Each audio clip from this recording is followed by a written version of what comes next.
revivalhouse.net, presenting another BTM commentary. What's up, Zach? What's up, motherfuckers? What's up? It's part 2 of our Jack Frost exploitation. We just got through doing the horror version, Jack Frost, with Shannon Elizabeth, where we did not get to see her titties. Sadly. I just remembered it wrong, I guess. I think I was remembering, I don't know, how Zach wanted it to be. Because I wanted it to show them, because I know how much Zach would have liked that. But it's all right, though. Today we're doing part 2. We're doing the Jack Frost movie starring Michael Keaton. It's the family comedy. So these movies are cut from the same cloth, if you ask me. Obviously, they're two different genres, but that snowman is just as scary in each one. This movie came out just a year later.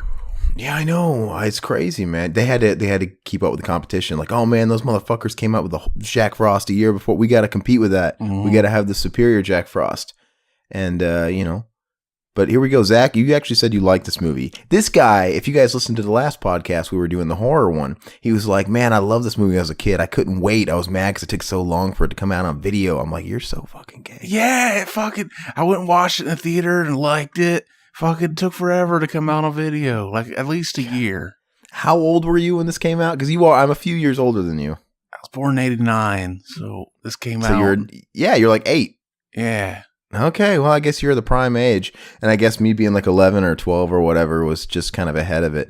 But it's an alright movie. It's a cute movie. Like I said, it's not like Christmas with the Cranks bad or anything like that, but it's not quite up there with like classics like the Santa Claus and stuff. But anyway, it's Christmas time. We're gonna dive right into this and celebrate once more. We're gonna do the 3, 2, 1 play. Now, where does this video start? Right before the Warner Brothers logo. All right, so we're gonna do it. 3, 2, 1, play. Hell yeah. 1997 was a dark year for Michael Keaton. It wasn't the darkest year, but 97 is when he was kind of making a few movies that were bombs, and you could sort of tell it was the death knell. And then the years, like 10 years after this, he was going to make nothing but like straight to DVD shit. Mm-hmm. And he did. This is funny. Listen.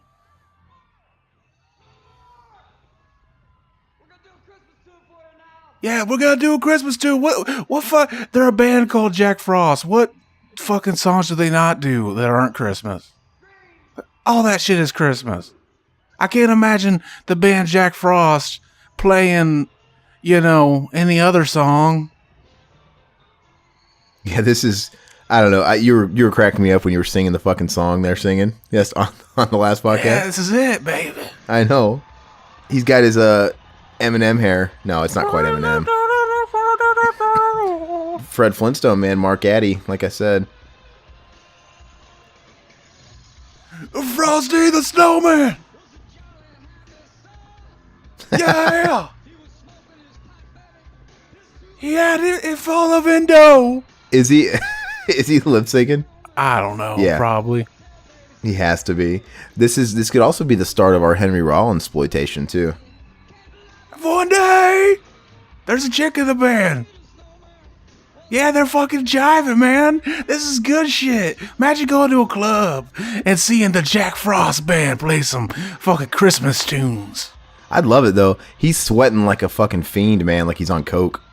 Look at the sweat coming down his fucking head. That's what it's like when he's staying on stage. It gets hotter, man. It's weird. That's one of the Zappas. Oh, I don't know if it's Dweezil Zappa or which Zappa it is, but look, he just did the Marty McFly, the Chuck Marvin Berry. Mm-hmm. Hey, check it out! And he held up the phone. He's throwing water at their equipment. He's gonna ruin it, baby. They're loving it. They're killing it. These people are fucking stupid. They're like Creed in here. People are actually listening to this shit. Yeah, it's like I don't know. Yeah, this would be a novelty band that would get old really quick. It would be a novelty band that would do well locally, right? They'd play like events around town. They'd, dinners and stuff like that. I could see that. They'd make a lot of money locally. Yeah, I think that's what's going on. Yeah, but if you signed them, how many, are they really going to take that on the road? No. People want to hear traditional Christmas music. That's why, fucking Mannheim Steamroller and, what's the other one? I don't know. I don't listen to that shit. You don't like what Trans-Siberian Orchestra? That's why they were so big. Trans-Siberian Orchestra, they weren't even a Christmas band. It was started by the dude from Savatage, the metal guys, and the band consisted of guys that were like all in different metal bands, and they just made these conceptual albums. And they came out with one conceptual album that was a Christmas concept, and it fucking took off. And so they were kind of always labeled a Christmas band, and they filled arenas, man, just playing Christmas songs. I don't get people. Shiverfest, baby. They gonna get together, gonna fuck each other. I know. In the cold weather. Look, this is another Zappa. There's 2 Zappas in this movie. This is Snowplow Man, baby. I know, it's like Snow Day. He's here to fucking ruin the kid's day. I remember when I was a kid, if I heard it was going to snow during the night, I just assumed there would be no school the next day. It always didn't work out well for me. It sucked. Yeah. You ever do that? You just, it's going to snow tonight. I ain't even going to worry about going to bed. We're going to have a snow day. That's what Bart Simpson did on The Simpsons. Yeah. He didn't study for his test and because they thought they were going to have a snow day, and he didn't. Yeah, we all did that. We all would stay up and watch the news, and they would say, like, there's an 89% chance. Yeah, and if that, I got lucky sometimes, because if my parents, like, if they didn't have to work the next day, and everybody was predicting a snow day the next day, they wouldn't, even if it didn't happen, they'd just be like, oh, fuck it. I didn't even bother setting my alarm clock last night. So we just got to stay home anyway. Yeah, I don't know. It was the best thing in the world when they called out school, though, man. It was so cool. That fucking feeling you got watching TV, waiting. There's that guy, dude. You ready to go? Oh, yeah. Look at his fucking hair. He's snacking into a Slim Jim, too. So 90s. Did he just say fuck? I think he did. Yeah, my audio's turned down, and that's what it sounded like he said. Did you ever do this in school? Did he just say skinny wieners? Did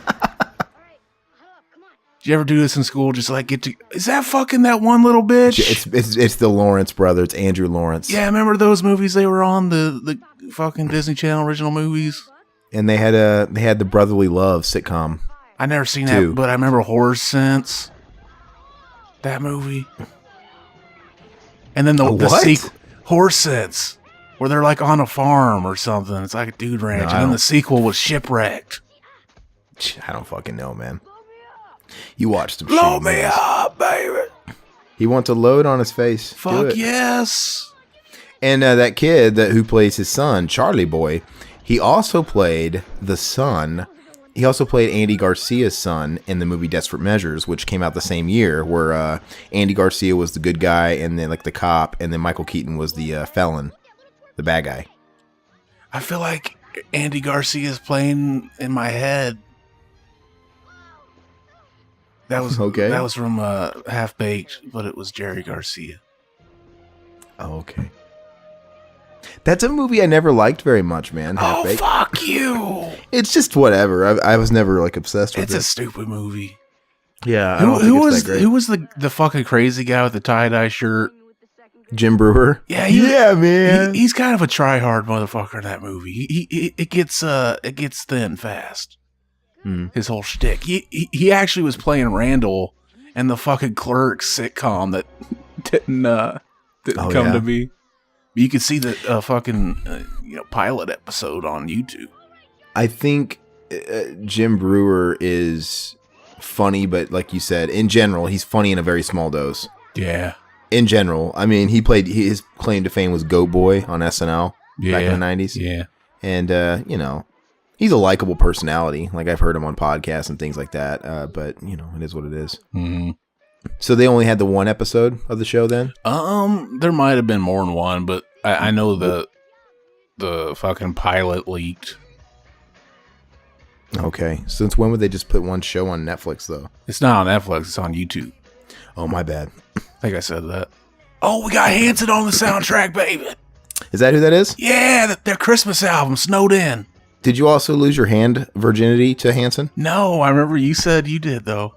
No, I was just kidding. Don't run with that. Don't run that to the papers. Yeah. Oh, there's his dog, baby. You got a dog. It's not as funny as that story Seth Rogen told where he used to jerk off to posters of RuPaul and he didn't realize it was a man. That's cool, too. That's a funny story. At least he can be honest about it. He was like laughing at himself on a talk show, doing that fucking laugh he does. Is there an actor or someone that you would go gay for? No. I try to think sometimes. I can't think of one. I think of like, if that was going to happen, I think of more like people, like artists that I admire, like in bands and shit, music. I'd be like, I'd probably suck his dick. And guess what? Once you do it, would you ever be able to listen to their music again? Because you'd be so scarred. Like, I got to like watch this out of my memory. It would be even better. I'd be like, I had that dick in my mouth. The guy that wrote this shit that I like. Okay. You want him to shoot. He's so talented. You want him to fucking shoot that talent all in your mouth. Mm-hmm. Down your throat. Who would that musician be? I don't know. I never really just decided one. I think about it sometimes, though. Michael Keaton. He's in the band Jack Frost. I'd suck his dick. I guess so, man. Look at that. Kelly Preston's so hot, man. John Travolta doesn't deserve her. Is he still married to her? Fuck yeah, I think he is. I don't think they end up getting divorced. I don't know, though. But Kelly Preston, she was also in Christine, right? John Carpenter. Mm-hmm. I haven't seen that in so long. That was one of those movies that my dad showed me when I was really young, and I spent years wondering what it was. I just kind of had vague memories of it. And then I remember I asked him about it, and he's like, oh, Christine, I found it. That's always fun. Whenever you see movies when you're a kid, and you don't remember what they're called, but you vaguely remember. But then it's better whenever you explain it to someone, and they're like, yeah, I know what that is. Because usually they don't. Yeah, I don't know, but I think this movie could have used a sex scene. Yeah. Right there. They're just fucking right in front of the kid while he's sleeping. And he shoots, and it fucking splashes in the kid's face, and he has to clean it off of him without him noticing. It's fucking disgusting. Look at that kid, fucking bad acting, waking up. What? He just woke up super easy with like a little kiss. I don't know. I couldn't do that. They're sitting there talking in front of him while he's sleeping. He just walks over and gives him a little peck, the slightest little peck, and he wakes up. And look, he doesn't have to rub his eyes, or there's no transition from being asleep to awake. He's just like fully awake now. Mm-hmm. It's almost as if he was acting. Yeah. Badly. Fuck yeah. I'd fuck that dog. I think we'd have to call your friend. Yeah. For that. Your jack off dog buddy. See, look, they're making another snowman, and there's no tracks where they were rolling it in their yard. But at least this snowman actually looks like real snow, unlike the fucking horror movie. Yeah, but he's not gonna look like that real snow for long. He's not. He's gonna look like a fucking computer game. He's gonna look like a PlayStation 2 video game here soon. Did you just call me butt dad? Did he say that? He did, or he. I don't know if he already did or he will. I'm not really listening to the movie that much. They were still referencing Batman in his career at this point. Is that what they did? I don't know. That's what I thought of when he said it. No, there's a part where he goes, "But Dad." He goes, "Did you just call me Butt Dad?" Mm. You know, it's a dad joke. It's okay, not funny. I was gonna say when you were talking about jerking off the dog, dude, that's got to be such a weird fucking underground thing. People that fuck their dogs, like being like serious. Didn't I show you that video? That chick that talks about fucking her dog. Oh, you did. She's on YouTube still. Her name's Whitney Wisconsin. Whitney, Wisconsin. When did you send that video?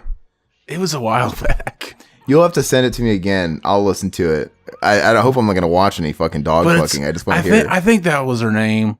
It was something in Wisconsin. I'm pretty sure it was Whitney. But it's funny because everybody thought she was trolling. But then they found like videos of her on a porn site where she's actually letting a dog lick her pussy and shit. It's like, oh my God. This bitch is serious.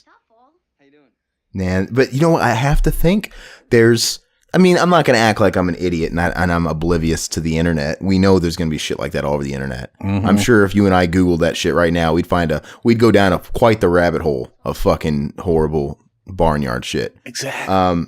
Like in Clerks 2 where Randall's like, what's the point of having the internet if you're not going to use it to look up fucked up shit? And I agree with him.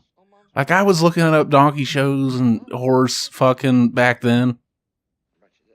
What? Yeah, I was looking, back when that movie came out, I was getting on the internet and looking up people fucking horses and shit. Are you serious? Did you ever hear about that guy that got killed getting fucked by a horse? Yes, he had severe anal trauma. Yeah, that gave him a fucking prolapsed anus. That horse broke that fucker's back, baby. He fucked him so hard. Yeah, and well, that's happened a couple of times. Mm-hmm. It's not the only time it's happened. The most recent, I think it was a couple years ago in Washington State, I want to say, somewhere up there. And there was this like society of guys that like to meet up and fuck horses. They like to fuck horses. Like, if you're fucking horses, the horses are usually, they're used to having huge cocks in them. They probably don't even feel your dick.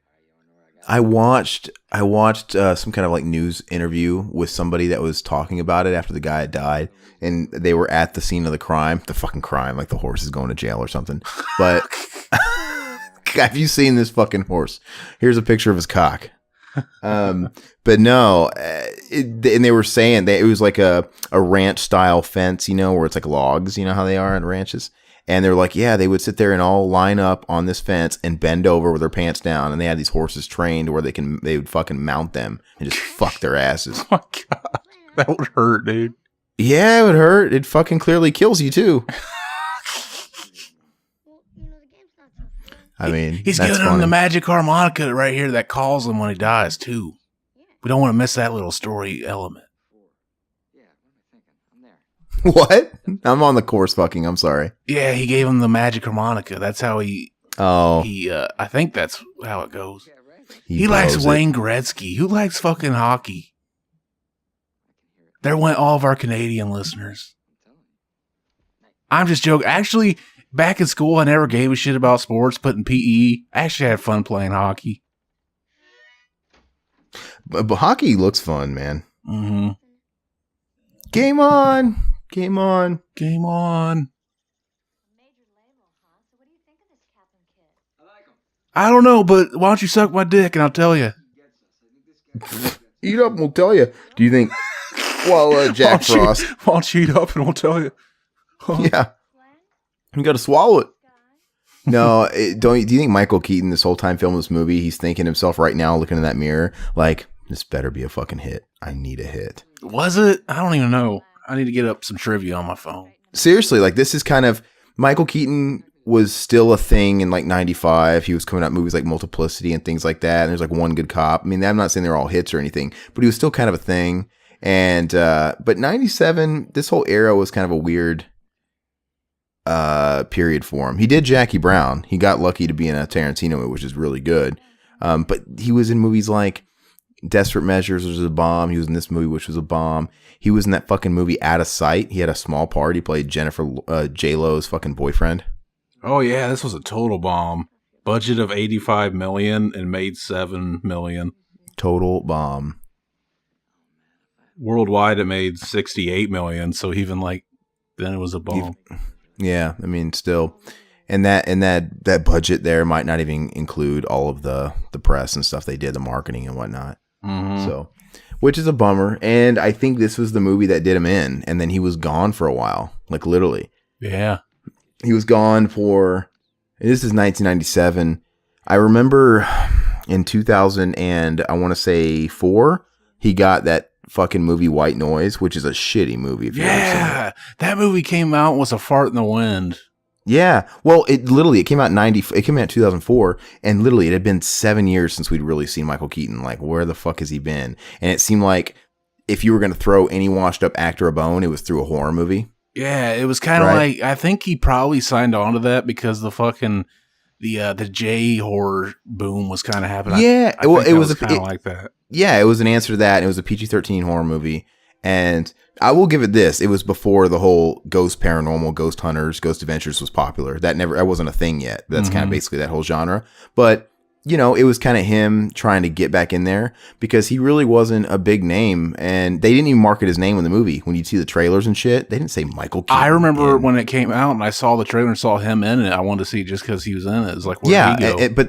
But they didn't really market the trailers in the movie on him at all. Yeah. He was just the star of it, Mm-hmm. I mean, it was just, like I said, it's the kind of movie he wouldn't have done a movie like White Noise in 1997, 96, 95. You know, he only could have did that movie in 2004, and that didn't work for him. And then fast forward, maybe 6, 7, 8 years later, and he started showing up in a couple of small roles. Like he was in The Other Guys, that Will Ferrell movie, as like the police chief, not a star, but as like supporting roles. But he's kind of getting into bigger movies again, kind of the way Mickey Rourke did. Yeah. And then it's like a few years after that, he kind of made his comeback. He's got quite a few. You can watch like some of his indie movies during that dark period on like Netflix and shit. Yeah. He did this indie movie. I think it was called Game 6 or something like that. It's like a fucking World Series term, and it was him and Robert Downey Jr. and it was both during their fucking dark periods, right? Yeah. And now they're both in Marvel movies, and that kind of funny. But yeah, they were both shit, man. And that movie's garbage. He did this one movie though called Blindside or Blindsided or something like that, and it's actually pretty good. Total indie.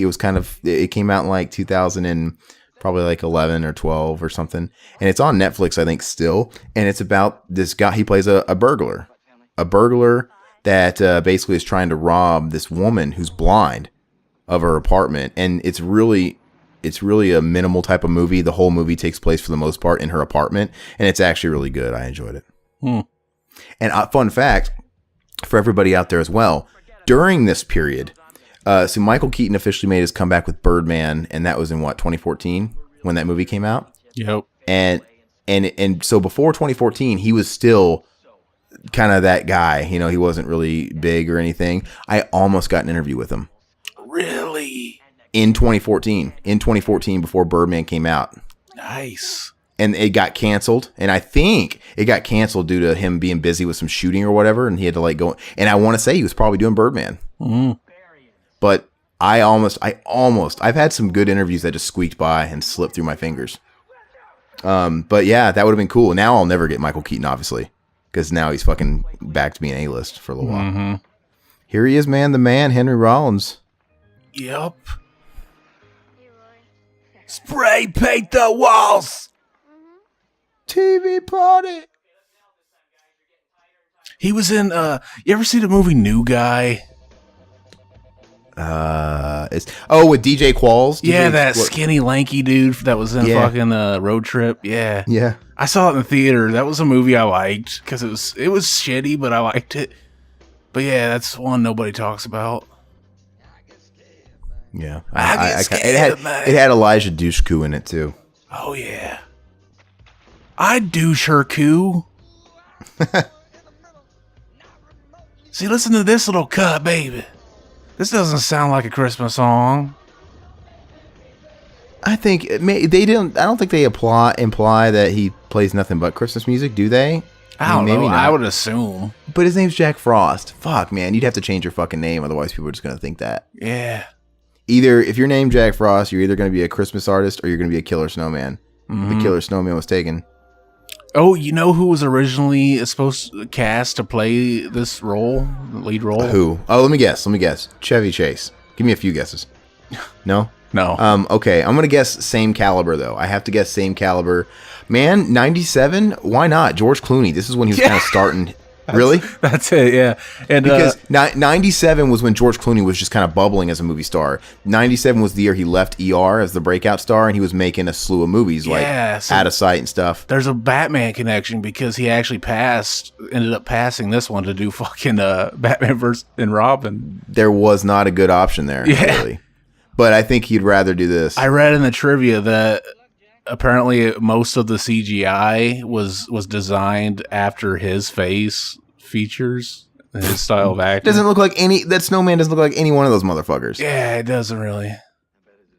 So it really wasn't too bad for him because CGI was just so shitty back then. I can't believe I got that. That was a wise guess. I swear to God, I didn't know that. I just felt 97 was the year of George Clooney breaking and him getting a lot of roles. Yeah. But yet, since he was just breaking as a movie star, he wasn't too big to do a movie like this yet. You know what I'm saying? Mm-hmm. Why'd you go and do that, Jack? And then I think he became a huge fucking mega movie star when he made Perfect Storm. That was kind of it. Sam Raimi was actually going to direct the movie at one point too. Really? Yeah. Then the snowman could look like a deadite. He even wrote a draft of the script with his brother. It says Sam Raimi, he was kind of, his 90s career was kind of a slumpy. You know, he had The Quick and the Dead or whatever the fuck it was. He had Darkman in the early 90s. You know, what else did he do in the middle 90s before Spider-Man came along? You know, in what, 2001, 2002 maybe, whatever it was. Yeah.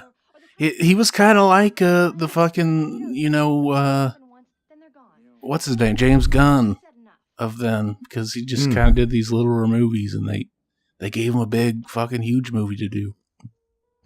Oh, you're probably right. Yeah, that's good way of thinking about it. I do want to get the Drag Me to Hell, though. I mean, I'm still waiting to see what kind of special features Shout Factory is going to put on that, because I have the original one, but I do like that movie, and I haven't seen it in a long time. Me too, yeah. I wonder if that's streaming anywhere, because that'd be, I mean, I know this sounds real bad, but I'm kind of like too lazy to go and grab the Blu-ray and just put it in my PS4. For fuck's sake, man. I am, but I wouldn't be too lazy to watch it streaming, maybe. Do you have it in another room?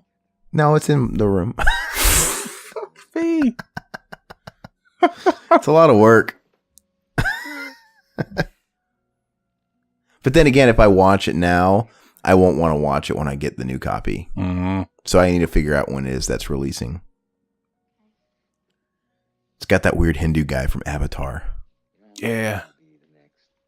Oh, fucking Michael Keaton co-wrote some of the, like 2 of the songs on the soundtrack of this too. Maybe he really was singing. Maybe, yeah. So there's only fucking 2 songs that play in the movie. Is that the ones he wrote? Maybe. Well, that's amazing. So if we ever do get to meet him, we'll have to bring that up. Like, oh man, I was a big fan of your music career, Jack Frost. We gotta do that if we ever have fucking Bruce Willis on too. Gross. We should just all of a sudden start calling him Bruno and not refer to him as Bruce Willis. Just see if he gets pissed off. Yeah, Bruce Willis is that guy's gone, man. He used to be so cool. Now he's not cool. He just does whatever for a paycheck. What happened to the fucking Eli Roth movie? The fucking they put it off because of that shooting that happened. So did they say for how long? I don't know. The beginning of the next year, I think, is what I read.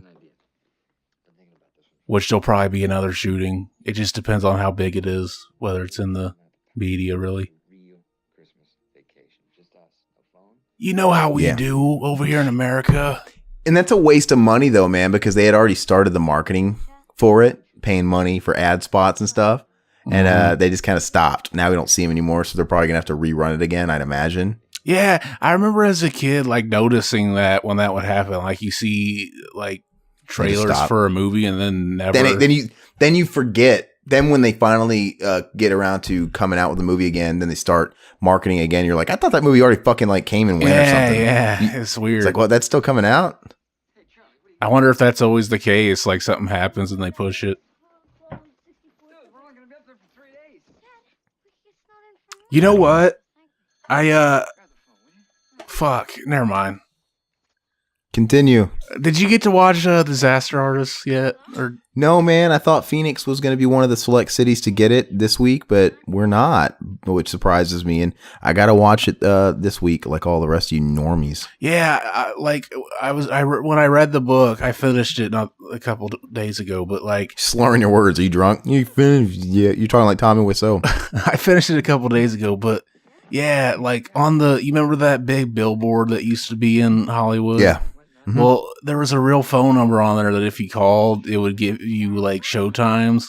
And apparently back then, Tommy Wiseau was actually answering the phone and giving showtimes. Was it a recording or was it him answering it live? I think it was him answering it live for a while. That's fucking hilarious. And I guess now, with the release of Disaster Artist, they were doing this thing where they made it, it never stopped working. I think it just became a recording later. But yeah, now I guess...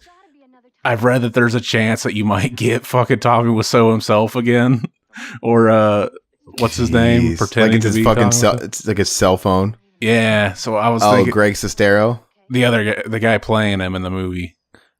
Oh, James Franco. Yeah, they were saying that you might get any of those So I was thinking like that'd be fun if we called it live, but I forgot the fucking number where I wrote it down now. We should Google it. Yeah. Google it really quick and we'll do it, man. It'd be funny. I will. They're doing one of those live screenings with Tommy Wiseau in New York City, and I know our buddy Josh James is going. Mm-hmm. And I wanted to go to New York City, but when he told us about it like a week or two ago, he had said it. I was like, oh man, I kind of want to buy a ticket. I'm just not sure on the dates I'm going to be there yet. Turns out I'm going to be there during that time, and it might be sold out because I think they went for Sunday. But I'm going to check it tonight now that I think about it. And if they still have any tickets for Sunday, maybe I can hook up with Josh James there. But I want to see it. I'd love to see Tommy Wiseau. Did you see him do? He did Jimmy Kimmel a couple days ago. James Franco. James Franco was the guest, but he brought Tommy Wiseau out as his guest, and they're sitting there talking to Jimmy Kimmel. It's awkward as fuck. It's so funny. Tommy Wiseau is Tommy Wiseau, like all the time. That is him. Like he is not trolling anybody, and he kind of reveals a little bit where he's from. And then when he's telling Jimmy Kimmel where he's from, like James Franco even kind of stops. Like, this is news to me. It's fucking breaking news. Yeah, like, I didn't know her. He told spotty like stories to Greg too that are in the book. And I forget where he was born, but he went to France for a while. He like illegally went there to escape the Soviets, I think. So it was somewhere in like the thing is he just very casually tells Jimmy Kimmel where he's from. And like I said, James Franco kind of stops like, what? This is news to me. Like, what? This is breaking news. Like, I fucking have never known this. And, but he can't fucking talk. So even though he says where he's from, you do a double take. Like, what the fuck did he say? And at first it sounds like he says Rio. I'm from Rio. And then even my brother, I shared it to my brother and he says, oh, so he's from Rio. I'm like, no, that's what it fucking sounds like he says. But listen to it again. He does not say Rio. I think he's saying Europe, but all fucked up Tommy Wiseau like. I'm from Rio. Like he's saying Rio. I'm like, is he saying Rio or Europe? I think it's Europe. First of all, that guy's not from Rio. Yeah. No fucking way. And if he did say he was from Rio, then he's Trollmaster 1000 then. But it sounds like he said Europe, but he said like Rio. I don't know. Yeah. It's ridiculous. And he's wearing sunglasses indoors like a fucking douchebag. It's hilarious. I'm pretty sure he wears sunglasses so we don't see how dilated his eyes are. He's fucking stoned out of his mind, probably. He's one of those guys. It's so funny. He was talking about, James Franco was saying, I know we're not talking about Jack Frost. We'll get back on in a second. But James Franco was saying, I was actually really concerned because we adapted this off of Greg Sestero's book, and we understood he had a problem with Greg Sestero's book saying a lot of it was false. So we didn't want to upset him. And when I asked him how accurate our movie came out, he said, and then they asked Tommy Wiseau, he's like 99.9%. So, which didn't make any sense because they adapted it off the book. So, so if he said the book's bullshit, but yet their movie was 99.9%, you got me. But he's like, and then James Franco was elaborating. He's like, yeah, he's like that 0.1%. It was funny because he was watching the movie for us in the edit or whatever, and he's like, what was the 1.1%? He's like, oh, and that scene in the beginning, the lighting is a little off, and then James Franco says, but the thing is, I'm like, the fucker's wearing these sunglasses in the room, indoors, everywhere. I'm like, take your sunglasses off, dude. And he takes his sunglasses off and everything was better. Oh. Oh my God, dude. Like, it's a little dark. I can't wait to see that new movie. But it's funny, though. He was saying that, I wonder what his role is. I mean, he's probably just got like a little cameo. Yeah, it's a little cameo. Which is a bummer. I mean, and you know what? He's probably not all that reliable. Especially since we see he takes fucking multiple takes and shit. Yeah. Well, I'm wondering who's making the money here. Because they adapted it off Greg Sestero's book. So he got a paycheck. But how much money does Tommy Wiseau still get a paycheck because they're remaking his movie in the movie? Probably. Yeah, they're both making money. He'd have to be. Obviously, that money talks. I mean, the money's making him be like, yeah, it's pretty accurate. Fuck what I said about the book. He just dude, I've never seen anybody. He's having quite the resurgence. I mean, it's great. It's crazy because in 2004 he was all the rage just to make fun of him, kind of talking about him, and then he died off. And then by 2011 he had a fucking machinima YouTube channel, the Tommy Wiseau. You ever seen that? No, I looked it up. Tommy Wiseau Show. The Tommy Wiseau Show.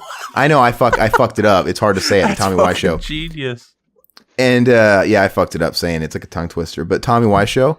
And, it's just, you could still watch them. And those weren't that big. They weren't very big. They've been on YouTube since 2011. And I don't think any of them have a million hits. They're all kind of like 500,000, 300, 200,000. So he was kind of done. He was doing YouTube shit. It's a funny concept. The aliens abduct him, make him play games. Have you ever watched it? I didn't yet. I need to. It's pretty funny. He gets abducted by aliens, and he's on this cheesy fucking shitty alien set, and these aliens are making him do a let's play game. And he's playing like Dark Souls. An episode he's playing Mortal Kombat from 2009 or 2011 or whatever the fuck year it came out. All and right, it's just funny. I got the phone number. You want me to call it now? Yeah, put it on speakerphone. Sorry, guys. We'll get back to Jack Frost in a second. This is important. Put it on speaker. Oh, it's busy. Fuck. It's busy? Yeah. You think everybody's calling it? It's possible. Try it again one more time. It's busy. Yeah. Fuck me. I gotta hear the busy signal. I don't believe you. Bullshit. Fuck. It's bullshit. It's bullshit. I did not hit her. Yeah, I can't wait to see that. Yeah, I'm looking forward. And all the reviews are unanimously great, though, which obviously builds up the hype. Any of them. Dude, it's they're all great, and it's got a really, really high score on Rotten Tomatoes. Like almost, I think it's like almost perfect. Mm-hmm. And it's getting nothing but rave reviews. It's even got early Oscar buzz, which it's funny because the rumor, I think they were saying if they happen to, I think James Franco would totally bring Wiseau up there for like the best picture or whatever they got. Oh fuck, that'd be hilarious. Like, can you believe it? Like this motherfucker. And the story itself is great because he was talking about how I kind of felt a kinship with him because, he does a lot of really weird projects too. James Franco that are really weird. Nobody gets them, really offbeat. He's like, and that's kind of the way he is. And he says there's something fascinating. I think James, what's his face? The fat guy. What's his fucking name? Seth. Yeah, Rogen. Seth Rogen. God, I don't smoke pot, I swear. Seth Rogen was saying that he's like, yeah, it's actually a really fascinating story because you have this guy that he's just 100% passionate about making it. The guy had serious drive. Mm-hmm. And he makes something so fucking terrible, and yet he still comes out famous. Mm-hmm. It's like, it said the story is actually fantastic because he gets the same result from a shitty movie. And it's great. Anyway, back to the fucking movie. Fuck. Mm-hmm. I would put Tommy Wiseau in this movie. He'd be in He played the snowman. Yeah. So we missed the death of Jack Frost. He died. Did they show it? Did they show him get mutilated, like a Final Destination type thing, or did he just get in a car wreck and it was like next scene? Car wreck. I don't remember exactly what all they show, but yeah. The mountain and I turned around. Oh, did you ever hear the Smashing Pumpkins version? I took my love, took it down. Climbed the mountain and I turned around. Pumpkins did a Landslide cover? Yeah, it was on one of their albums. I bet that was shitty because I fucking hate Billy Corgan. I used to be a little boy, so old in my shoes. What I choose is my choice. What's a boy supposed to do? He sucks. The killer in me is the killer in you, my love. Oh, it's genius. He believes in shapeshifters, he said. That's funny. I know. I listened to that on Joe Rogan. You think that's what that song was about? He's dumb. I don't know. He watched it. He got way too involved with wrestling, man. He's all into this fantasy bullshit. Didn't he have something to do with wrestling? Yeah, didn't he buy? Yeah, he's like a. I don't know if he's an owner of TNA Wrestling or if he's a higher up. He worked for TNA Wrestling. He might have bought into it, but TNA is kind of like second tier, Tits and ass. Well, it's like a lot of the people from WWE and stuff get recruited from that level. They kind of have to start there at that circuit. Mm-hmm. See, look, this shit's sad as fuck. That's, I don't know. I'm not buying his tears. He's not selling me on it. His dad didn't really die. He's just a fucking actor, man. You gonna take the actor, make his dad leave, and say, "Hey, your dad died. Use that emotion for this scene, bitch." I think whoever came up with this movie, they just got inspired from that Campbell's soup commercial. Remember where the snowman comes inside and he eats the soup and it melts and it's the little boy. He looks like fucking Charlie. It did kind of look like him, dude. It's kind of that vibe. Like it's that same aesthetic. Mm-hmm. It's like, hey man, what if we had a whole movie like this? Except ditch that Campbell's soup idea. Mm-hmm. He's got a Batman on a Superman body. That was Batman. His dad Superman was body. Batman. What do I need to watch the movie for? I got the real Batman at home. That's funny. I got the real Turbo Man at home. You can fuck me. Sounds really weird. He sounded more like his buddy. Oh, heck no. Heck no. Daddy smell like barf. But it's so dumb though, because what does that have to do with anything? He likes Turbo Man. He likes toys. He likes action figures. So what kid would be like, oh, I got the real Turbo Man at home. So you're going to play with your dad? You're going to play with his dick in the bathtub? I don't understand. It's still not the same thing. Yeah. You know? Oh, now we're going to see the snowman's going to get way more realistic looking. It's going to turn into the PSP game. How is his head not blowing off? I'm not buying it. So where was Michael Keaton in fucking purgatory between now and then? Because, you know, guess, yeah. Where was he floating around before we went into the snowman? This movie is about the occult. It's about possession, resurrection. That's exactly what this is. I'm surprised people didn't say that. It's Conjuring. People were saying that about like Harry Potter and shit. Let's see how horrible this looks. Look at him moving on the snow there. Let's see if it looks shitty. I mean, it still kind of looks charming, but he just glides. Yeah. I'd have to see it on like a 4K TV or something because it's like I'm watching a low def version. Yeah, this is a DVD rip. This movie still isn't out on Blu-ray, by the way. Like that? Is that a costume? What the fuck? That part? Maybe. Maybe not. It doesn't look terrible. Yeah. I took my love, took it down. Why doesn't he have a carrot for a nose? Does he got it for his dick too? Is he gonna rape Charlie? Yeah, he just got. See, this. I think this is taken simultaneously with the other movie. So like, yeah, he just got done. This is the scene after he raped Shannon Elizabeth. He hasn't put it back on yet. I could see you putting that little blip on the fucking video. The little the hybrid video where we're gonna splice them together. Mm-hmm. You could probably do scenes in this movie and the fucking audio from like the trailer of the horror Jack Frost. I don't know. Yeah. Probably. His dick's gone. He left it inside Shannon. Yeah, he forgot it. Exactly. Illuminati exposed. He's going to smell his finger. Is he smelling his fingers? Pinky stinky. Hey. Oh, fuck. He bit pissed on. That's going to melt him. You know, actually, they lied to us because he can melt and reform, but in the last movie, but in this movie, melting is bad. You know what's funny is, I think in the era where Disney, it's all the rage to remake all their animated classics into live action, I'm surprised they haven't remade Frosty the Snowman and like Rudolph the Red-Nosed Reindeer and movies like that in live action. Because this is the closest we've gotten to like a Frosty the Snowman, but it could work. Like I think it could be a big hit. Like you could do Frosty the Snowman, you know? Mm-hmm. Like I'm talking remake the old FHE, you know, the same story. Cast some kids, they got to go to the train station, get them to the North Pole, all that shit, you know? Mm-hmm. Okay, come on. That's kind of what this is too, yeah. I mean, it's a different story, but... Mm-hmm.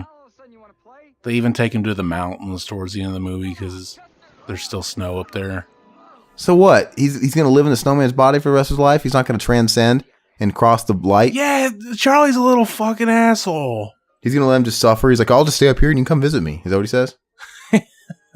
I think it actually ends with him moving on, maybe. I would imagine, because like, what's he going to do for the rest of his life? Even if he had snow forever. Oh, fuck, he just got snuck up on by Snowplow Man. How the fuck? He's like a ninja. Mountain is high, valley is low. Oh, look at this stupid fuck. He's not even paying attention. He's not even doing a good job. He's not getting all the snow. Do you like this movie or do you like Snow Day better? Oh, I don't even like Snow Day. I don't think it's a very good movie. It's a shitty movie. You always talk about it like you fucking worship it. The chick in it's hot, though. Yeah, she's fine, man. She's fine as fuck. She's hot. Wonderful service. Thanks for the lift. Yeah, I'm actually surprised. Like, the snowman doesn't look bad. It looks better than the other movie. Yeah, it does. I mean, the other movies look like shit, man. We're gonna see some of the funny shit whenever he kind of looks like Stay Puffed right there. Ball number 2. Ball number 2. It's what's funny is Michael Keaton at no point here, Jack Frost. He didn't really have a transition of like, where the fuck am I? What I thought I was dead. What? Like, what happened? He did. We just talked over it. He was looking around and shit. Okay, but then we'll give him that. But he's getting used to the fact that he's a snowman now really quickly. Like, what the fuck? Yeah. He's just jokey and all happy and like, hey, this is all right. Like, he's never gonna have sex with his wife again. He's a snowman. Yeah, he looked pissed when he saw he didn't have a dick.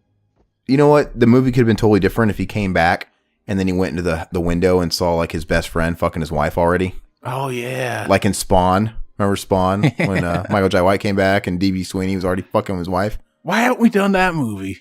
It's a shit movie, dude. Fuck you. We can do it. It's just not a good movie. It's not. It's on Netflix, but not the R-rated version. Oh, really? Mm-hmm. Was the theatrical version PG-13? Yeah. It's just what can they really add to make it any better? Do they add anything good? More violence and like. I think they cut down some of the burning scene and shit like that. That's a movie with some bad CGI, man. Yeah. The fucking devil in that movie. The costume's kind of cool, but in Hell, where it's like all the temp, it's just like they got the little spawns and they just got them repeated. And they're so blurry. Like there's green screen action going on. Look, choppiness. She's not as impressed with that snowman as she should be. Like, how did he fucking mold that mouth? She's touching his dick. Look at his eyebrow go up. Look, he's moving around clearly. He's like kind of wobbling. Dude, I mean, this kid would be on the front of the local paper. That's a good looking snowman, yeah. And they're so lucky that they live in a town where it's actually snowing and cold all the time. Because is this in Colorado? Where is this? Because where we're from originally, in the Midwest, like we have winter where it doesn't snow until February. Or like snows once and then it's gone. Yeah. Like Jack Frost, we melted in fucking 2 hours if this was like in Missouri or Chicago or something. Mm-hmm. Like everybody in these movies, they always live in a winter wonderland wherever they live, where it's just snow every day. Yeah, and movies always make it look better than it is in real life. Like I was saying, there's never any grass stains in it and shit. And just have like shitty fucking little patches of snow. Yeah, it looks perfect. And ice. You notice like they're outside playing in it, but you can't see their breath. Really, they should be fucking shaking and really cold and miserable.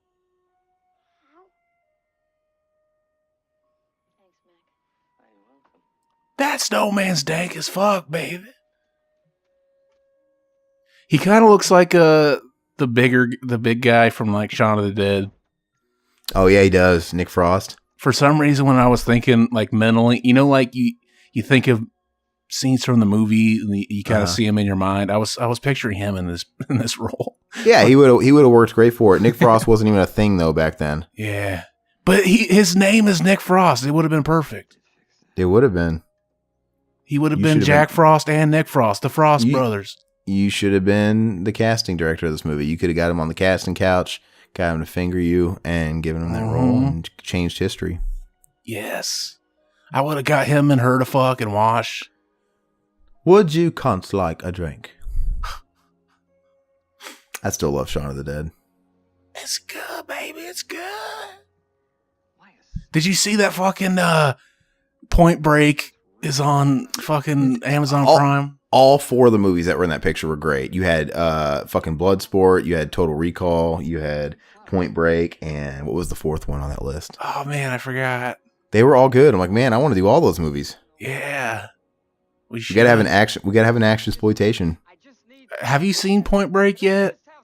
Long ass time, man. It's been a long time. Oh, I thought I remembered you telling me you never seen it. Okay. I saw it when I was little, man. I don't remember. I might as well have never seen it.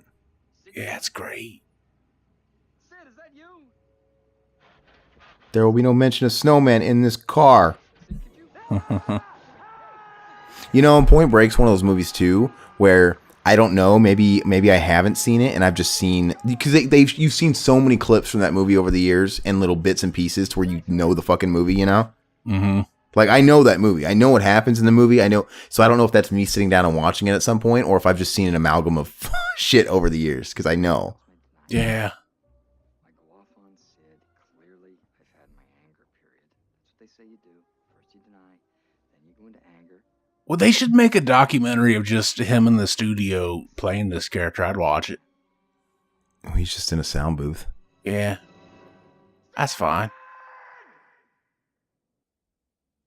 He kind of looks like shit. Would you fuck Charlie? Absolutely not. What the fuck's the matter with you? We're losing listeners as we speak. I know. I try to make sure we do that at least once every episode. They're tuning out. At least once every episode, somebody needs to I don't like this humor. Click. All right. Charlie does have a look on his face, though, where it looks like he always just got done crying. Mm-hmm. You know, where his eyes and cheeks are red and shit. You know what? That might even be the fucking kid from the Campbell Soup commercial. I don't know. It's possible.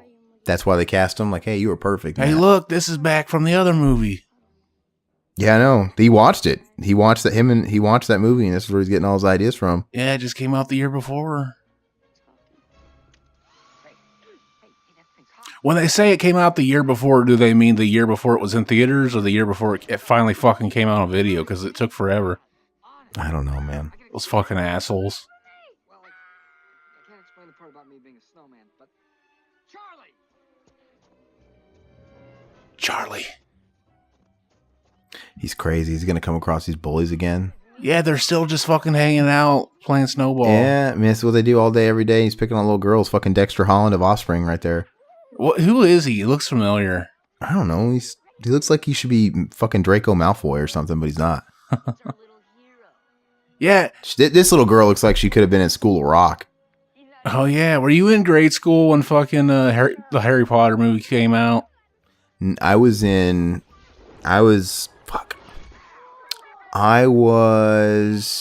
I want to say, a junior in high school. I remember, that's funny. I remember I was in like 4th or 5th grade, something like that. And like we had to, we took a field trip to the movies, right? And they're like, oh, it's rated PG and there's magic in it. So we're going to send home a fucking permission slip for your parents to sign. It's like, I was like, Witchcraft. what? And your parents had seen all the stuff on the news and in churches saying it's witchcraft. No, they didn't care about that shit. They didn't see that shit. My parents were like, they let me watch R-rated movies. Why would I thought it was so funny that I had to take it and get permission. Okay, so my bad. Harry Potter and the Sorcerer's Stone came out in 2001, so I would have been a freshman in high school. Oh, yeah. Yeah. It was the end of my freshman years when it came out. Freshman year. Or you know what? I might have been a sophomore. Actually, let me see what... I don't know why I'm so stuck on this. Because that seems like a summer type movie. Get him! This is the scene I was thinking about with this. There's probably going to be some bad CG here. Look at him with that sweet Skull and Crossbones t-shirt. Like, he's really trying to be the leader of his bully gang. Yeah. Everybody's got to know I'm the leader. Yeah, Frost. They wanted to fall off that cliff. They're trying to fucking murder him. What is this, the good son? Yeah, if they were really in, like, whatever, if they were really this age and his last name was Frost, they'd probably be saying shit like, oh, you want me to frost your face with my nut, bitch? They'd be making fun of him that way. I don't think they're not that old. Oh. Maybe the snow's soft enough. Yeah, see. He looks worse in daytime. Yeah, you can kind of tell that if this was an HD, you'd be able to, look worse. Well, the snowman looks worse in daytime. I can already tell. Yeah. Oh, he's coming. All right. Look, you can see like fake green screen shit back there. It looks weird. Like he's not even mad that they just attempted murder on his kid. Mm-hmm. Like, hey, we didn't finish. We almost murdered that kid. We didn't finish the job. Let's go get him. I don't understand. Like they clearly, even if kids get out of control and things get out of hand, and they would actually almost kill a kid, they would probably stop and be like, "Oh shit, oh, we didn't mean to do that." But literally, he was almost dying, and they're like, "We didn't finish the job. Like we didn't finish the job, so we gotta fucking kill you." What are they? What is it? Eddie Bauer? Yeah. Or not Eddie Bauer? Is that his fucking name? What's his name? Not Eddie Bauer. That's the fucking designer. I think it is. No, that's Eddie Spaghetti. Oh, I'm mixing yeah. Eddie Bauer's the fucking designer. What's his name? Bauer. Whatever his first name is. Yeah. Like that guy, I buy it. But these kids aren't murderers, man. These are suburb fags. They're from the suburbs. That makes them gay. You're so mean. Look at that green screen, man. Oh, God. No, I'm the snowman. Did he say you're the man, Dad? No, I'm the snowman. I can't believe it. See the Here it is. titties. That is bad green screen. That's funny. Oh, and he can be killing these kids, too. Hopefully he does. Why are they trying to kill Charlie? Look at this shit. Another critter ball fucking snow. They're ball. trying to murder him. What is the deal here? And why do they have their snowboards and gear fucking at the ready, dude? And why did he try acting before he started Power Man 5000? God, these kids are so extreme. Look at that. Look at that. Don't you go? It's not even that time of day. Hey now. Oh, the soundtrack is jamming. This is like the Power Rangers soundtrack. Yeah. Look, they had was it Higher Ground on there? Yeah, when they're skating. I don't fucking know. Oh, he fucking did a lip trick. Turned into a 35-year-old guy. Yeah, he did a lip trick over the snowman. He's cool. He held circle and pressed right or left. You think people will get that reference? Unless Yeah, they were like, I'm sure they will. no, they're looks used so they're bad. used to skate, man. The skate game. He had to hold his right stick counterclockwise. What other Tony Hawk ripoffs were there? There was Skate or Die, Yeah, and there's Skate. Skate or Die. Wasn't that like on NES? Or was that Skateboard Kid? Maybe. I don't know. Skate and Destroy is what that is, I think. I don't know. What was there's one on the PlayStation 1 that I'm forgetting about. He started like that trend of like, let's put a sports guy's name and then pro BMX or whatever. Oh, like Matt Hoffman's Pro BMX. Yeah, Dave Mira, Surfer Dave or Mirra. whatever. I had the Dave Mira one or whatever the fuck it was, if he's the surfer on Dreamcast. He got fucked up. Look at him. Good. Fuck that kid. And they're not even like, what the fuck's going on? I'm seeing a snowman surf. Yeah. Sled. Nobody even cares. I'm surprised they haven't made fun of him because his dad's dead. That's kind of the thing. They haven't went that dark yet. That's usually where the bullies go. Like, we heard your dad was found in a fucking closet with a belt around his neck. That should have been how he died. Oh God. Wouldn't it be just totally weird? Because it wouldn't be sad anymore. That's the line I remember. He's like, the good thing about having these big balls. And he's like, oh, excuse me. Wouldn't that be funny if that was in the first draft? Like he died by belt hanging asphyxiation or whatever. Like, no, we gotta change that shit. That seems like a newer trend. I swear I never heard about that until like. I would have to, if I was the writer of this, I would have written that in the first draft just for shits, knowing I'd have to change it. Be like, okay, well, if you don't like that, we'll just make it a car wreck. Everything else applies, though. I wonder if they ever do shit like that. Yeah. Everything else applies. You think in Sam Raimi's draft he got fucked by the woods with, fucking snow on it? Maybe, but you know what? The Sam Raimi thing, maybe that's why this movie is about conjuring a fucking demon. Maybe that's not Michael Keaton at all. It's a fucking deadite pretending to be Michael Keaton in that snowman. And you find out at the end and he kills the family. That'd been awesome. Wouldn't that be way better? It doesn't make sense that he blows a harmonica. He should have got out a Ouija board wanting to contact his dad. Oh, there's always shit like that. Yeah, in movies.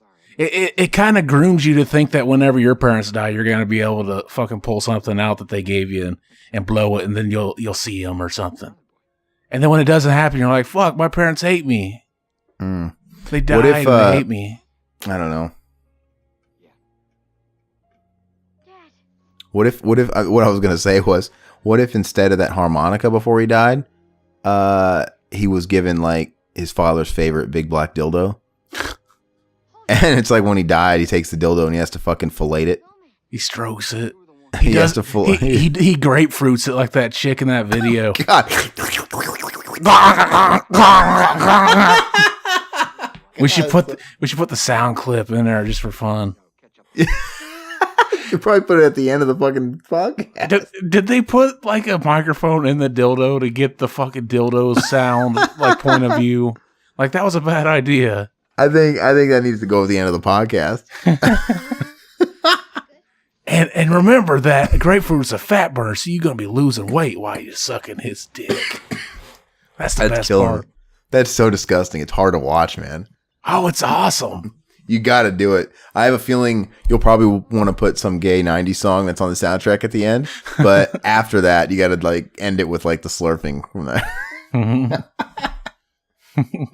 For all you guys that like to stick around to the end, you get extra treats. Extra treats. Charlie? I'm going to grab a drink real quick. Be right back. Go for it. The window's open. That Zach, man, he ain't never prepared. See me, I've already got, I got a bottle of water here. I've got a cherry limeade fucking flavored water. I got all kinds of drinks. I got everything at the ready. He ain't never ready. And I piss before I start recording. He doesn't. Unprofessional as shit. That's okay, though. He's weird for liking this movie, though. He was obsessed with it. I was too old for that shit. I wasn't a baby. And what's with all the food? Oh, I got kind of hungry. 3 bags of veggies? And that Zach, he's a piece of shit. That was perfect. I know. I could hear you pulling the chair up. See, that could have made it interesting. He could have been trying to fuck his mom. What if it totally goes dark and then out of nowhere the snowman's behind her and he fucking just smashes a fucking plate or something over her head, and Charlie knows nothing about this. Like, okay, look, I really want to fucking kill your mom. Yeah.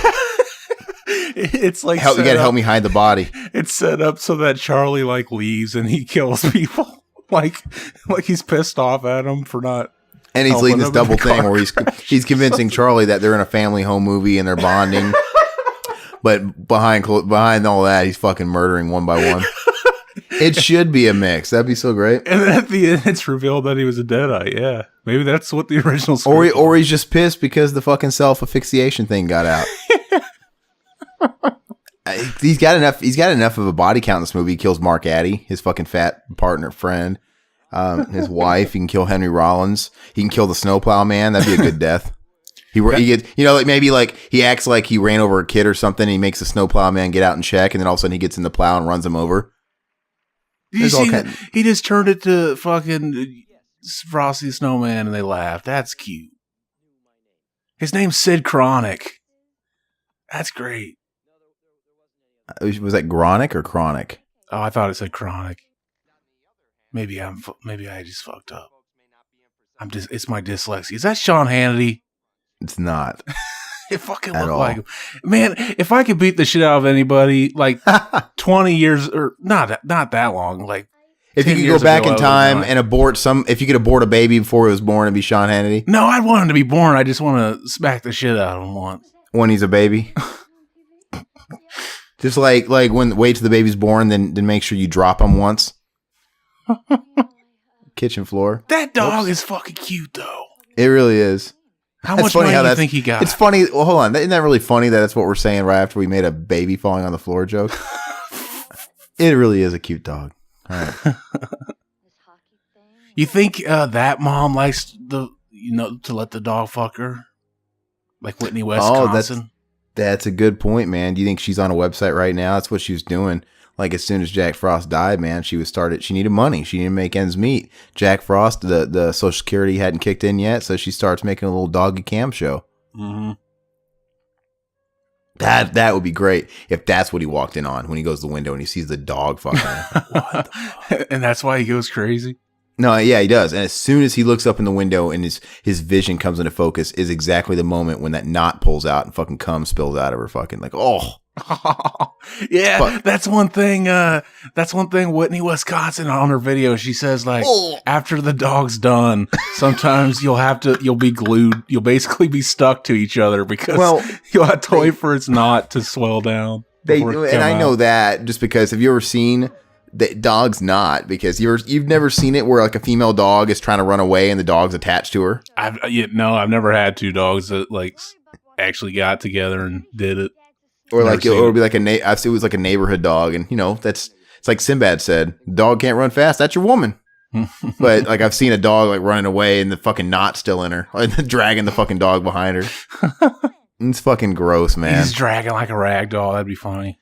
Because it's like they have a dick within a dick. It's kind of like Alien, where they have the mouth that comes out of the mouth. It's like they have the red rocket, but then when it gets really fucking like ultra fucking raging, then the dick comes out of the dick. Imagine if like humans had it like that. They don't have any foreskin. Dogs are all like there's no foreskin. They're bald. The whole thing. Yeah, it just kind of comes out of there. Yeah. Yeah, it's like the whole fucking thing. So they probably have it pretty lucky actually, because the whole fucking thing is sensitive. So are bears like that? I think bears are like related to canines or something. That'd be cool. Like a grizzly comes at you with one of those. That was your original name. We're bringing it full circle. Red Rocket. Yeah, I don't want to think about that. If you guys dig deep far enough, you'll find some old videos somewhere where I'm referred to as Red Rocket. I think if you just look up the original like theme song for BTM, you're listed as Red Rocket on it. If I remember. Yeah, on the picture art. Yeah. Was that a picture of you? That's what the picture should have been for the deep end. Oh, like an actual picture of a dog dick? No, that picture of you where it was red looking. That was me, yeah. That's what we should have used. Why? I look like a douchebag. You look like one of the wet bandits. Yeah, I think I had sunglasses on and a fucking beanie on or something. And it wasn't a SpongeBob beanie. But no, I thought you meant there should have been like just a big fucking dog's dick, like all exposed. Like why? And with a knot. Oh, is this the same set from fucking that weird scene from Fight Club where the penguin shows up? I don't remember Fight Club, man. I've seen it once and don't ever care to see it again. Oh, it's good. It's just okay. Yeah, I liked it. David Fincher it's the Fincher effect. And you know what? The only movie I could see myself maybe watching again is Seven, because I do like Seven. Mm-hmm. And I've watched that a couple of times, but even that's not a movie you can just turn on all the time. But his movies are like that. Have you ever seen Zodiac? Only once. Yeah, and it was good the first time, but you're never going to watch it again. Because you know what happens. His movies are always like that. They're always a whodunit. Seven's a whodunit. Zodiac's a whodunit. And then you have fucking, like we've already talked about Gone Girl a bunch of times. It's like his movies are good for one watch. Fight Club's the same way. Fight Club, it's not a whodunit necessarily, but the twist is like fucking ruined. If the twist, I don't know. You can't make your twist. I watched it without the twist being ruined for me, yeah. But I'm saying, it knowing it? Oh, yeah. No, but I fucking saw it a mile away. Oh, yeah? Yeah, and it was funny because where I worked at the time, my friends, my coworkers, they just were making fun of me because they thought I was some kind of film elitist or something. Because when they asked, because I said I never liked fucking that movie, and they're like, "Oh, you don't like it because it's popular, it's hip, oh, you're that guy."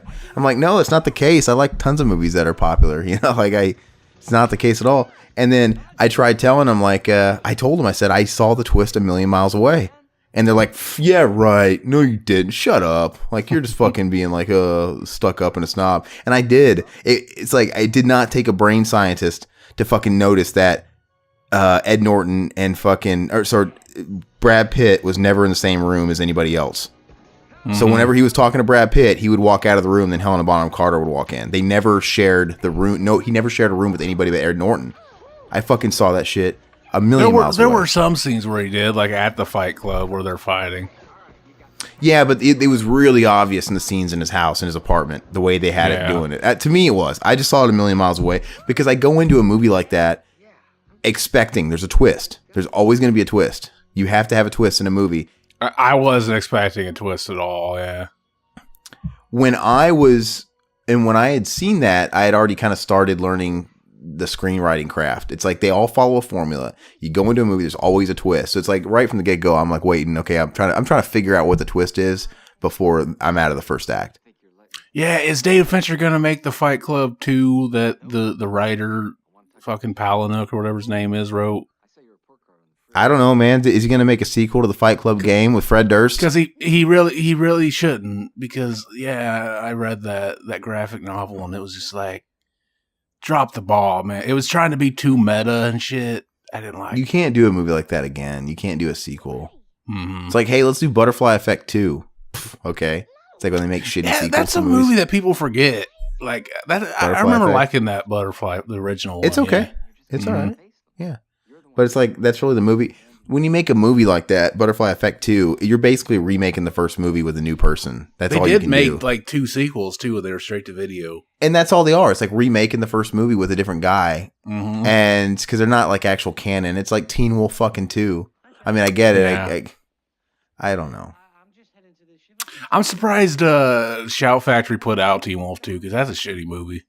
I've actually never watched Teen Wolf 2. Is it really bad? It's like the first movie redone, but with shittier actors.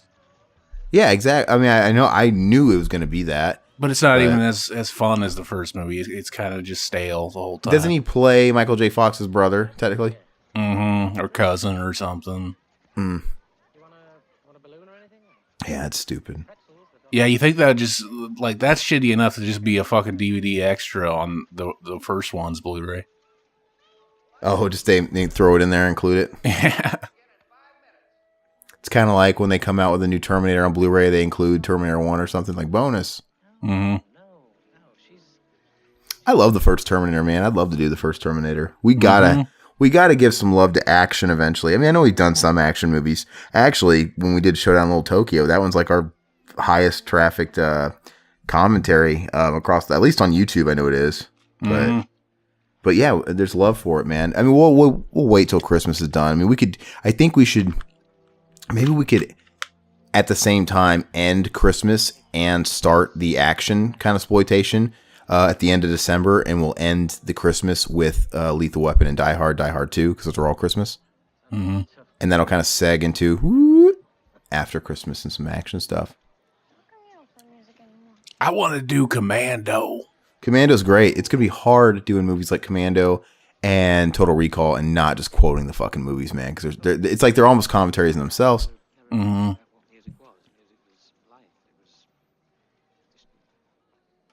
Whatever the fuck Nick Frost wanna be gone.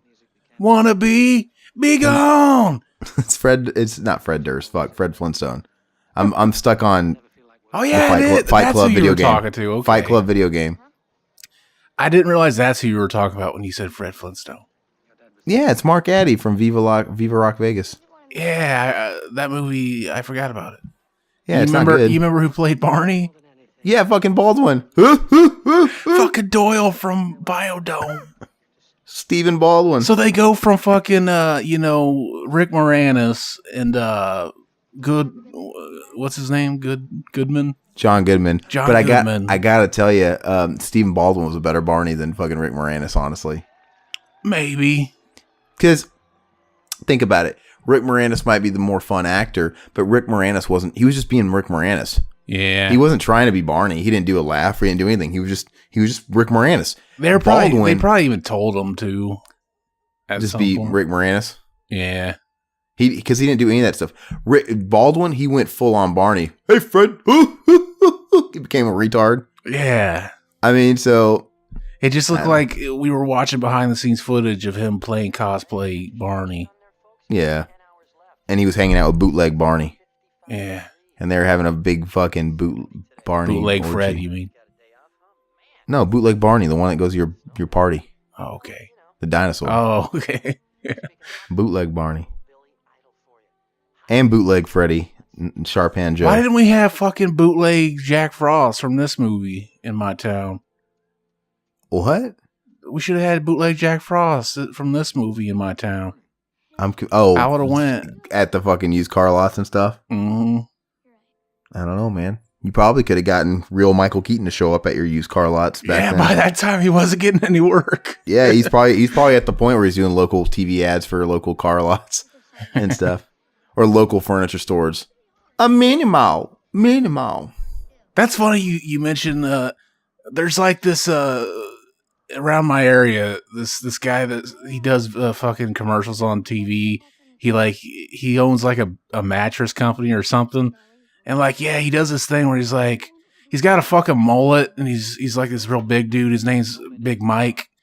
And he'll get sent me this video, didn't you? Yeah, he gets his kids involved. He does this thing where he's like, yeah, we're going downer. We got mattresses for fucking $300. Fuck that. I mean, $250. And it always ends with him being like, he always says dollars, never dollars. Dollars. It always ends with like, yeah, come down to This Is It Furniture where you always get a free onion. And like somebody off camera throws him an onion and he holds it to the camera and he's like, this is it.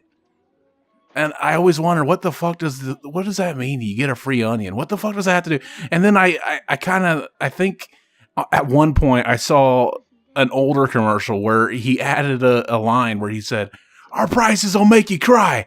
You always get a free onion. And I was like, oh, now that makes sense. You really shouldn't have fucking dropped that from the later versions. She's talking to the snowman again. Anyway, Yeah. that's a little fucking... Every town has those fucking guys. And here I am acting like Michael Keaton would have been doing fucking car lot commercials and furniture store commercials locally. I mean, even if he didn't have much of a career going, he still made a lot of money with the Batman movies. I'm pretty sure he wasn't reducing himself to that kind of work. Mm-hmm. There will be no mention of snowmen in this car. Did we already miss that part? Probably, yeah. You know what's funny is anybody listening to this from like my area is going to be like, I know that fucking guy. I saw his shit on TV growing up. They're gonna know where you live, man. They're gonna Yeah. be like, yeah, that's I know Big Mike. I know that motherfucker. Maybe Big Mike's listening. And he's like, that Maybe. motherfucker made fun of my onion bit. I'm not gonna But give now him a he markdown. knows that it makes more sense when he brings up the prices will make you cry line. Yeah, well, we're giving him free advertising. Because before, I'm sure people were walking in like, where's my fucking free onion, fatso? Is that Brian Singer? It looks like him. That Maybe. guy with the glasses look just like him. Didn't. Oh, is this Mighty Ducks? He's good. He got the knuckle puck. He should have the triple deke. Mm-hmm. Saint Bernard? This movie's got it all, man. Oh. Remember when Henry Rollins was also in Johnny Mnemonic? I've never seen that movie. Is that any good? I've only seen it once, and I don't. It has Dolph Lundgren in it. Dolph Lundgren. And the Reeves, baby. And of course, the Reeves is the star, obviously. Yeah. I don't think it was a hit. I don't think it was a hit movie, but hey, it's I don't that remember guy. hearing about it when it came out or anything. Well, you would have been really young. That movie came out in like I think that was the movie that followed Speed, because I want to say Speed came out like what, 95, Oh, Speed's a good time. and then I want to say that came out in 96 or 97, like Johnny Mnemonic. So you would have been real young, I think. So maybe I don't know if you would remember. Did you ever watch Speed 2? Yeah, Cruise Control On a with boat. fucking Willem Dafoe with the leeches. No, I've never seen it, but I was like, the Reeves ain't in it. Fuck that. It's the worst idea ever. We're gonna have Speed on a cruise ship. It's Dude, like cruise there's nothing. Cruise ships don't even go that fast. Yeah, there's nothing speed about it. Like the title makes sense for the first movie because they have to maintain over 50 miles an hour, right? She has to keep the bus moving. It makes total sense. But Speed 2, it's just in name only. We got to give it a sequel, and it literally had nothing to do with the title at all. And you had Sandra Bullock, but she was with Jason Patric, who was in that one movie, My Friends and Neighbors, where he told a really disturbing story in a scene when I was a kid, and I saw it on Skinamax, and it fucking scarred my mind, where he was admitting to his friends in a room, and one of his friends was Ben Stiller, and he was telling this story. They were kind of like revealing their their struggles, right? Like I remember Ben Stiller's. It was a drama. Ben Stiller's problem was he could not come making intercourse. He could only masturbate and come. That's not that big of a problem. That's not a big problem, but it was affecting his marriage. It was affecting his marriage. And there was even like a scene where he couldn't do it and he went back to masturbating. But Jason Patric, aka Speed 2, his story was really disturbing because he admitted the best sex he had ever had was this time when he was in high school and he was one of the jocks. And there was this like kid on the swim team, this nerd or whatever they were picking on. They all ganged up on him in the locker room and they started fucking him. And like a dominance thing, but he was getting really graphic. He's like, and he came when I came. I could tell. We both came at the same time. He's like, I've never come. It's really, and they're just all kind of all looking at him like quiet, like okay. And it was a serious movie. It wasn't a comedy, and it's just really disturbing how he got real graphic with it. He's like, he came when I came. I could feel it, and it's like, and he was talking about like, holy shit. And I was like fucking 10. I'm like, what the fuck is he talking about? He came. What do they mean? They were already there. Yeah. Where'd they go? Gross. See, look, he's fucking. Look how soggy he's getting. Ain't that sad? Look, he's glossy. Frosty the Snowman. He's sweating. It's so cute. He needs to be careful running, man. I never ran in the winter where I lived, man, because I was always afraid of ice. Yeah. That's another thing in movies. They don't have to worry about that unless you're home alone. But I know they salt the streets and stuff, but I still never would run down the streets. I just don't trust it. Mm-hmm. I don't miss snow at all, man. And that's also a piggyback.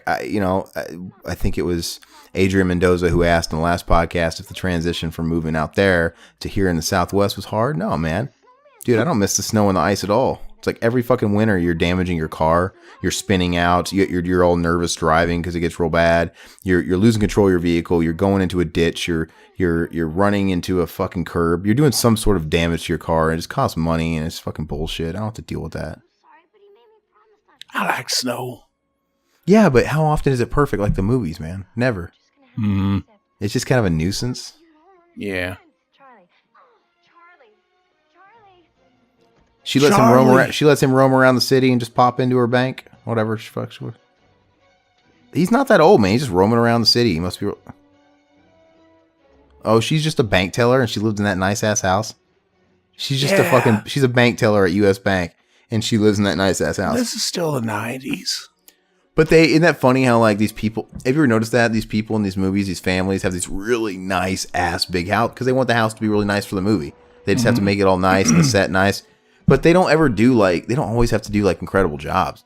Like I get it, Howard and fucking Jingle All the Way. He's like a toy businessman. Maybe he could pull in the dough. But Jack Frost is a fucking local musician. God knows he ain't making any money. And then Kelly Preston is a fucking bank teller.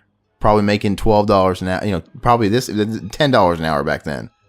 And they had that nice ass house. My ass. He could have had a job too. We just never saw him there. Yeah, fucking diddling kids. Hopefully. He was making videos in his basement. I don't know.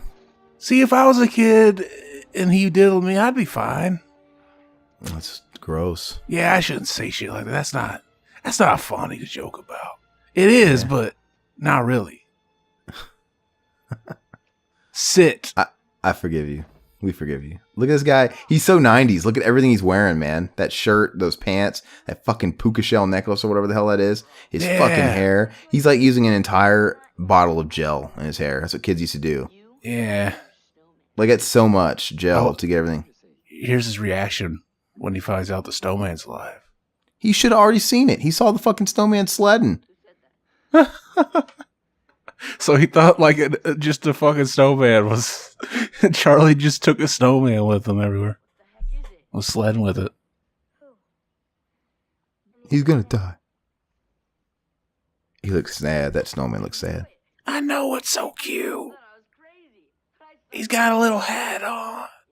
He's not scared. That's funny. I'd be freaked the fuck out.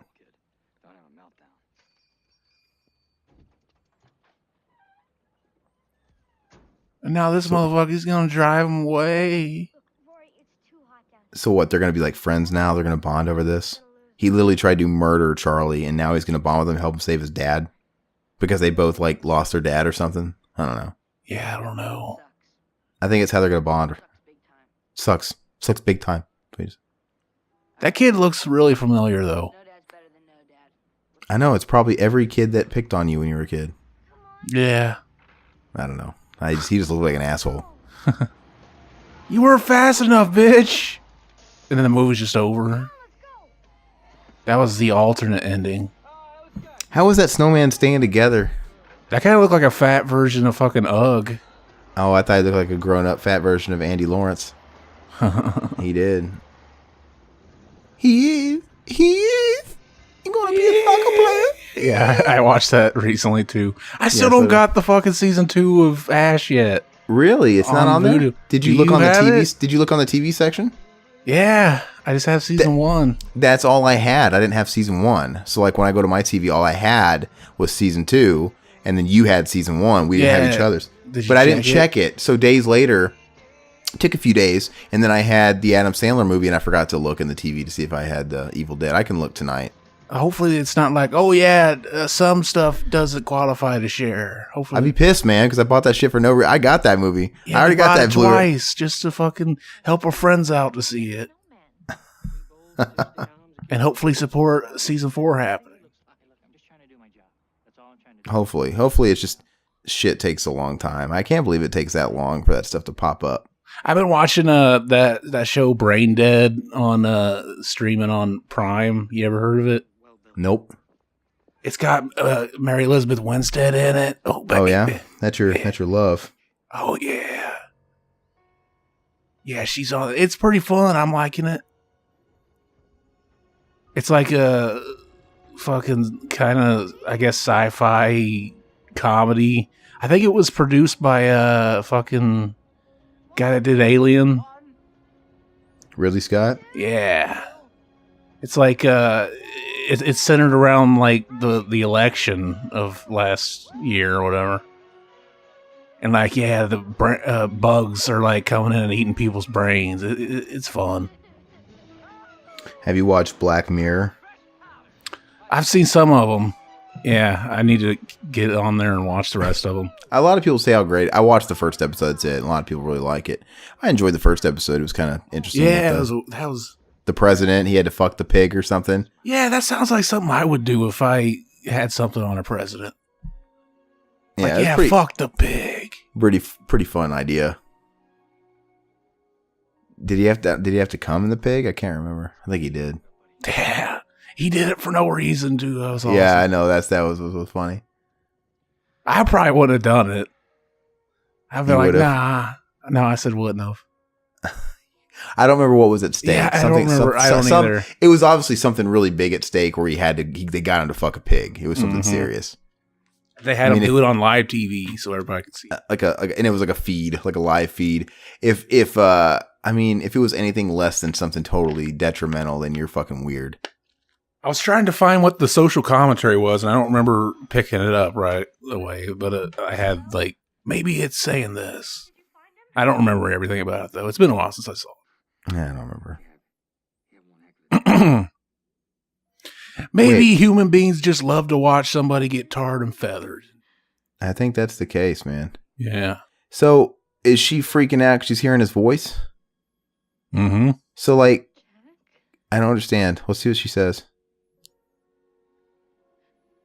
What if it's the fucking killer from Scream and he's got his voice in his little magic fucking voice changer that doesn't exist in real life? That was actually really I know, because when they showed him at the end, surprise, Sydney. Like, that's not the voice at all. That's not how voice changers work at all. I'm pretty sure you still to this day can't get a fucking voice changer to actually change your voice to somebody else's voice. No, that was clearly another actor playing the voice. Yeah. And at the end, he was like, surprise, Sydney. Like, that didn't sound like it.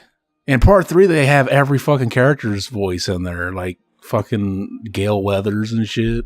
Oh, really? Like, yeah, there's that scene where they're like, Dewey, he's got our voices. It's going through all their voices. It's like, that doesn't happen. Yeah, those movies are stupid. I don't know. I like the first one, all right. I think first I remember liking the second one too. Wasn't there like a Creed song in the second one? The triple shall rise. That's Collective Soul. That song was on there. That's Collective Soul. Creed was on there too. Yeah, Creed's on the third one. I can't find nobody on my video. Well, Creed was on the second one too. Mm-hmm. But I don't remember which song. Something off the second album, I'm sure. Human Clay. And then, I remember the Collective Soul was on there. Yeah, and you don't know what he's saying other than she said, it's a like strip when shining bright. She said, me. I don't know what he says. I was saying, she said, Oh, I think the song's called She Said, for fuck's sake. Yeah. Collective Soul. Didn't they do that song Misery or Runaway Train? That's Soul Asylum, dude. Yeah. Runaway train, don't ever come back. One way on a one-way track. Todd Riverman, he's all about those shitty 90s bands. He loves Toad the Wet Sprocket. He loves Jim Blossoms. He loves Soul Asylum. He loves that stuff, man. I like listening to nostalgic shit every once in a while. Just gets you in that. Basically, the Dumb and Dumber soundtrack is like all that Crash Test Dummies and all that shit on there. Yeah. But like Todd will go to that stuff. He'll go to like, when Toad the Wet Sprocket comes to town, he'll see him play at some bowling alley. Eve 6, baby. Here's to the night for my tender heart in a blender. I just spin around to a beautiful oblivion. Rendezvous and all Tuesday. The quintessential probably is Third Eye Blind, though. Oh, yeah. I'll never let you go. I'll never let you turn. I remember when you used to stare. Oh, goddamn day. Okay. Losing oh yeah. See, this is where he moves on, baby. I know. He's poor Jack Frost. He's crossing the light. Dude, I fucking cried in the theater watching this. Really? You cried at this? Yeah. I remember that was a big fucking... And they get to see him. That just happens. That's the way it works. Yeah. That was Casper. A big fear for me, was losing my parents. Like, it was one of those irrational fears for me. Like, gotcha. Yeah. I wonder if he knew he was going to get to see her one last time. It's like Casper. You get to see him one last time. Mm-hmm. Can I keep you? That's a creepy scene when you watch it these days. Can I keep you? It is. It's really weird. What were they thinking even then? Like she's not a fucking animal. Yeah. Can I keep you in a safe in my fucking underground cellar? Keep you in a pine box under my bed? Yeah. You've ever heard about those people that keep their significant others in a box? No. And they're live. They're like battered housewives, and they keep them in a box. I watched a whole documentary on it, and it's like ultimate form of control. And basically, they let them out when it's time to fucking cook or whatever, and they make them get in the fucking box, and they put them under the bed. What the fuck? They don't even sleep in the bed with them. They fucking stay in a box. Like and this is known to society, and they're okay with it? No, they're not okay. These are people that went to prison. Oh, but it's like, it's a thing. I watched this documentary on Crime TV or whatever, True TV. I was expecting they met a family where that happens. And yeah, this is our day-to-day life. Now she's going in the box. Get under the bed. It was battered spouse syndrome, like hardcore. Yeah. Everybody look up. This is where we're going to see a bunch of CGI wind blowing. That's Michael Keaton. Look sad, yet look fulfilled and complete, and look like you just got some closure. And kind of pissed off because you just spent the time getting all the way up the mountains, and he just left. And you got to go back all the way yourself. I mean, who gets that kind of closure with death, right? Yeah. Who gets to see her? Wouldn't that be awesome? Mm-hmm. I mean, like, and if somebody dies unexpectedly, you get to see him one last time and the whole deal, and then they say bye. It's like, okay. Mm-hmm. That's what I was saying. The movies kind of make you think that you get that chance, but you don't. Yeah, it's lame. He should have given her blessing, his blessing, when he saw her, when he had the chance. Like, look, I want you to remarry. Move on with your life. I think I think he said something like that. We just kind of talked over it. Move on. You can get with Mark Addy. He's at the house. Fuck that fat fuck. Fly, fat ass, fly. It's gonna end with a dog, just like The Thing. Mm-hmm. And The then credits fucking- just start rolling. And then the monster's gonna come out of the dog. So I like it. it's a cute family movie. I mean, it's definitely not a go-to. I don't know. I don't know. It just reminds me of all those other movies. It reminds me kind of like a Nickelodeon movie. Mm-hmm. I don't know. Here's Jack Frost, Gabby Frost, Charlie Frost, Mac MacArthur, Mark Addy, Tuck Gronick, Andy Lawrence. Okay, it was Gronick. Gronick, yeah. Where's the fucking... I missed it. I knew Chester it was the dog, Mr. Chips. Mr. Chips. That's a better name. Yeah, I always wonder why they changed the dog's name in a movie. Just use the name of it. Just fuck with the dog. Like you'd think that would help with the leading the dog and stuff. Mm-hmm. Mr. Chips. I'm gonna name my dog that. Tony Nagy. He was the A camera operator. For everybody listening that can't see the credits. Yeah. Anyway, movie's over, and this completes our Jack Frost exploitation. Maybe we'll do Jack Frost 2 next year. I don't know. Fucking know. But the horror movie one. But yeah, I wanted to do both these, and I wanted I asked my family doctor just what I had. I said, doctor, this is fucking Hanson 2, baby. Hey, look, Chuck Lipscomb. You see that guy? Lead Chuck Lipscomb? Oh, motherfucker. You see that? Yeah, That's my brother. Yeah. There's not very many of us, man. But dude, this is Hanson doing a cover of that song. Who was your favorite Hanson brother? Oh, they're doing Good Lovin'. Good Lovin'. Yeah. I don't know, man. I was an Isaac guy. No, I wasn't. Isn't one of them Zach? That was the Zach. drummer. That was the youngest brother. He's the one that looked the most like whoever the middle child was. He looked the most like a woman. Yeah, that was Taylor. He played Isaac the looked like keyboard. he just looked like a fucking ugly dude. Yeah, he was the ugly duckling. Why do they have? Isn't it funny how there's always that ugly duckling that still manages to become a heartthrob because he's lumped with the other two? You know, it's like, all right. Yeah, I think nowadays the chicks like him the best because he kind of grew up to be. Now he's like the better looking of the three. If I remember right. Isn't that funny though? It's like NSYNC comes out and it's like, wait, all these dudes aren't really good looking. Mm-hmm. You got Joey Fat One. And like Chris Kirkpatrick, the guy with the pineapple head. These are just regular looking dudes. And just because you have a couple of pretty boys in the group, you kind of forget about the rest of them. Like, okay, they're all good. Mm-hmm. Anyway, that's all we got here. We're just gonna keep talking about. We got little drawings of snowmen. What? And the credits. Did you already stop it? No, I'm watching it, but I feel like if we keep talking, we're just gonna keep talking about more guys we clearly want to fuck. I don't know what's going on here with that. Yeah. We're talking about weird boy bands. I would suck fucking what's his name again? Taylor's dick. Isaac's dick. I'd suck it.